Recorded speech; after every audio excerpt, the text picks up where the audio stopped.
വോട്ടവകാശമുള്ള പ്രവാസികളുമായി യുഎഇയിൽ നിന്നുള്ള ആദ്യ വോട്ട് വിമാനം നാട്ടിലേക്ക് തിരിച്ചു. ലീഗ് അനുഭാവ സംഘടനയായ കെഎംസിസിയുടെ ആഭിമുഖ്യത്തിൽ 3 വോട്ട് വിമാനങ്ങളാണ് ഇത്തവണ നാട്ടിലെത്തുക. ആദ്യ വിമാനത്തിൽ 54 വോട്ടർമാരുണ്ട്. അടുത്ത ദിവസങ്ങളിലായി 200-ലേറെ വോട്ടർമാർ വിമാനങ്ങളിലെത്തും.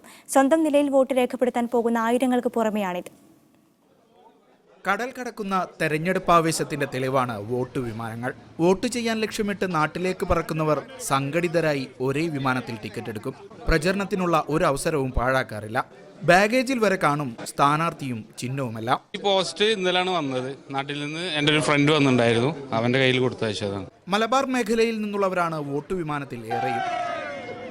മലപ്പുറം, കോഴിക്കോട്, കണ്ണൂർ, കാസർഗോഡ് ഈ ജില്ലകളിലുള്ള ആളുകളാണ് ഇപ്പോൾ പ്രവാസികളിൽ കെഎംസിസിക്ക് ഏറ്റവും കൂടുതൽ മെമ്പർമാരുള്ളത്. നാട്ടിൽ പോകാൻ ആഗ്രഹിക്കുന്നവരുടെ പട്ടികയുണ്ടാക്കി അവരുടെ പങ്കാളിത്തത്തോടെയാണ് ഗ്രൂപ്പ് ടിക്കറ്റ് എടുക്കുക. ഒരു ഗ്രൂപ്പ് ടിക്കറ്റ് അവർക്ക് അറേഞ്ച് ചെയ്ത് കൊടുക്കുക മാത്രമാണ് ചെയ്തത്.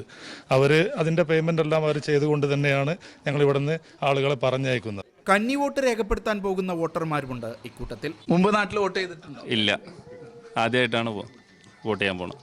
ഈ മാസം 20-നും 21-നും അടുത്ത വോട്ട് വിമാനങ്ങൾ കൂടി യുഎഇയിൽ നിന്ന് നാട്ടിലെത്തും. വോട്ട് വിമാനത്തിൽ നാട്ടിലെത്തുന്ന ഇവർ വോട്ട് രേഖപ്പെടുത്തി തിരിച്ചു വരും. മറ്റു ചിലർ റിസൾട്ട് അറിയാൻ കാത്തുനിൽക്കും.